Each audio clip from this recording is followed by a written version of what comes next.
Welcome back. It's just me this time, but don't worry, there is a video coming out with Juan Carlos this week.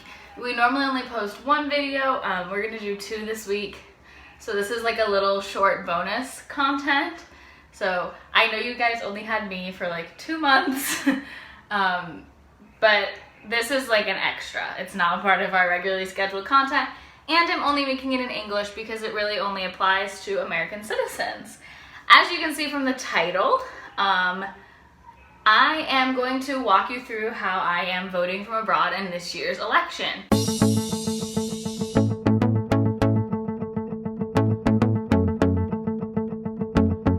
Voting is super important to uphold our democracy.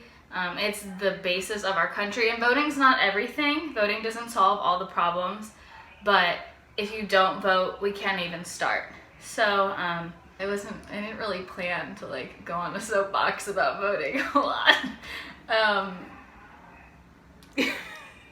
Your vote is your voice. Any US citizen living abroad is entitled to vote in federal elections. Not necessarily local ones. Your state, that depends. It can have tax implications as well. But any federal election, so the presidency, the United States Senate, and the United States Congress, you are entitled to vote no matter where you live if you are a citizen. That means even if you haven't ever lived in the United States and you have birthright citizenship through your parents, you also can. You just have to have a permanent address in the US. So that can be a grandparent's address or an aunt's address or somebody in the US that you can have an address attached to that you use to vote. And that's also the address that you have to use for taxes too. So you need to have like one centralized address. I am not an expert on this. I will leave the link in the description and put it here.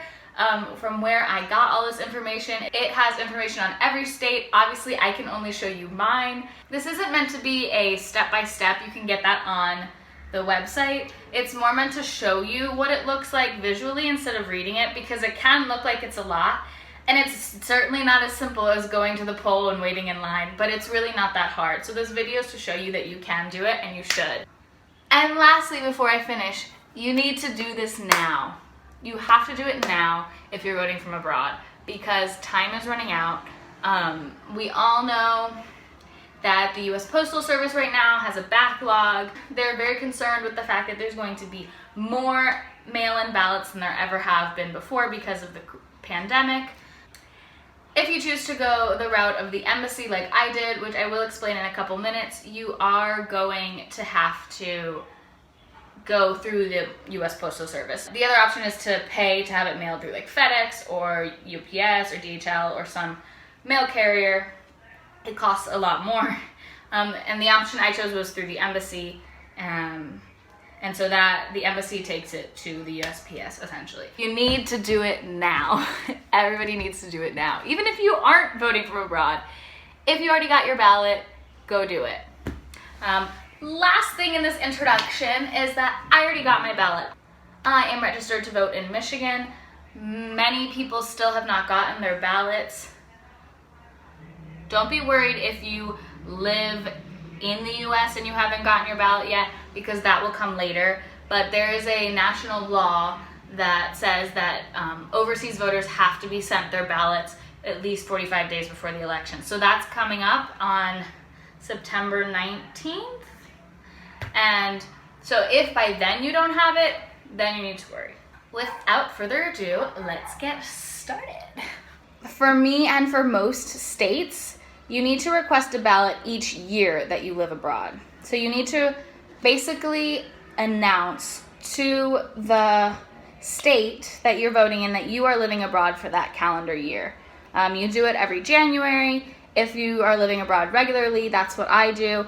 But it's not too late to do it. If you didn't do it in January, you can do it now. Some states will let you request just virtually online. You can request a ballot through an online form. Many states are still pen and paper. So Michigan, I had to pen and paper it. Okay, so you have to make sure you're registered to vote in your state. If you're not already registered, that's a whole nother process. Just look that up on your state's website. I'm not here to help you with that, but make sure you're registered. All right, so let's get started filling out your declaration that you are an overseas voter.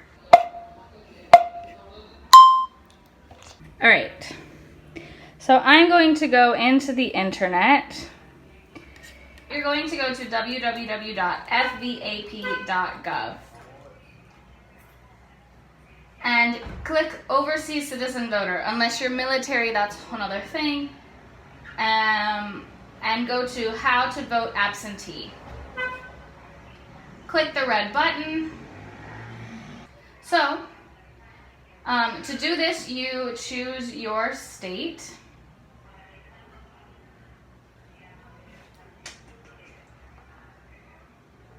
And then you have to choose your jurisdiction. That's mine. And then here's where it will start filling it out for you. You can either fill it out online and it will give you a pre-filled out form, or you can just download it and handwrite it. I'm just gonna jump ahead to the end and press print. If you wanna fill it out by hand, this is what you can do as well. And you press download PDF. And this is what it looks like. It gives you all the instructions on the first page. And then this is what the form that you have to fill out. It's called a federal postcard application. This is very important.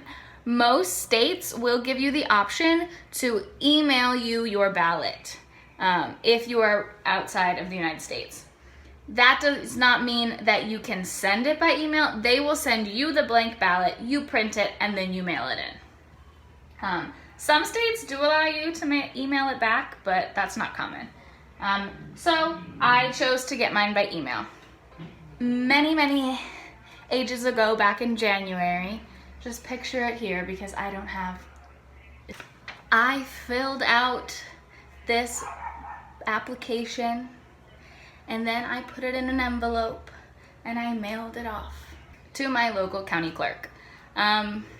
I do this every January. It's easier because I'm already in the US for Christmas at that time, and then it applies for the whole year. But like I said, it's not too late.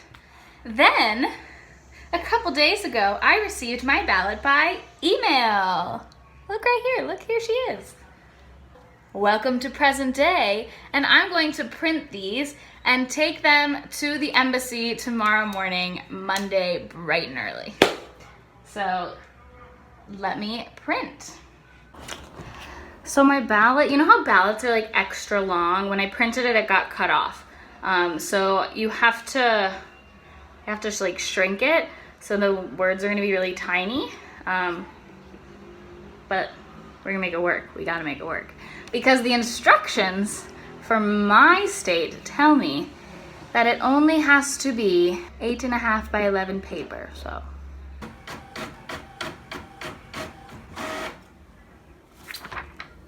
Here's the certificate. I can't show you the ballot because I had to sign a piece of paper that said I would not do that. And I'm putting it in my envelope.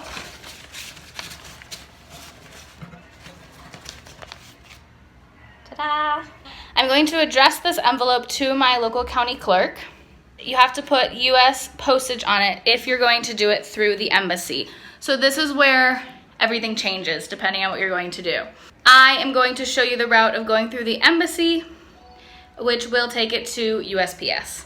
To find the address of any local county clerk, which is where you need to send your absentee ballot, I haven't been able to find a website that has all of these, but you just look it up, your county. So I'm going to look up Park Township, Michigan County Clerk address.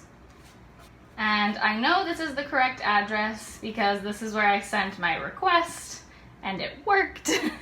That's how I know. If anybody knows of any website that has all of this information where you can type in your address and it gives you your county clerk, put in the comments, help us out.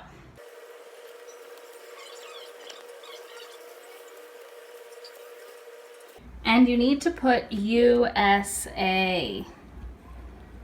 if it's coming from outside the US. Very important. For your return address, your US return address, I'd rather it be returned to the US than come all the way back to the Dominican Republic. Most important thing is underneath you have to say, and then you put the postage on. The last thing I'm going to show you is how you can get postage just on the internet and print it out. I ended up bringing a stamp back with me because I had thought about it, but if you didn't, you can get it online. The easiest way is to just do it with stamps.com, and it only should need one stamp. It's not that much paper. It just needs one regular stamp. Get a forever stamp. I don't know what the current rate is on stamps. And just print it out and tape it on your envelope and you're ready to go. So now that we've done all that, we are ready to go. I have it right here.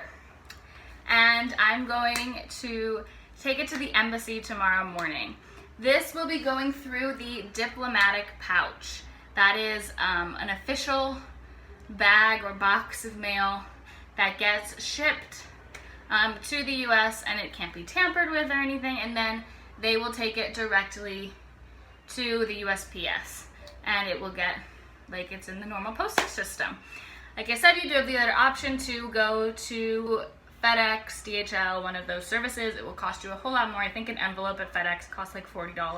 So I'll see you bright and early tomorrow to bring this to the embassy. My embassy opens at 7 a.m. and that is when I will be there to avoid traffic. I'll see you there.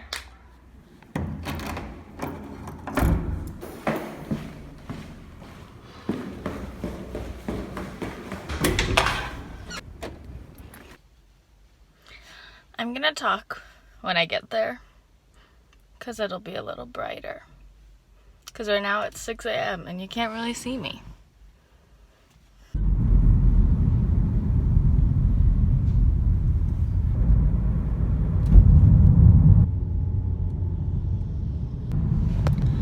So the most annoying thing is that the embassy doesn't have any parking.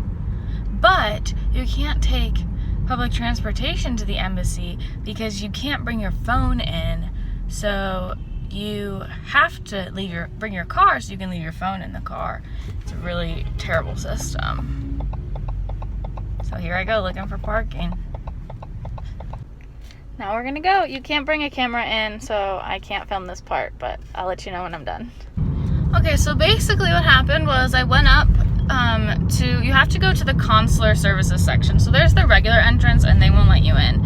You have to go to consular services, which is where people go to get their visas.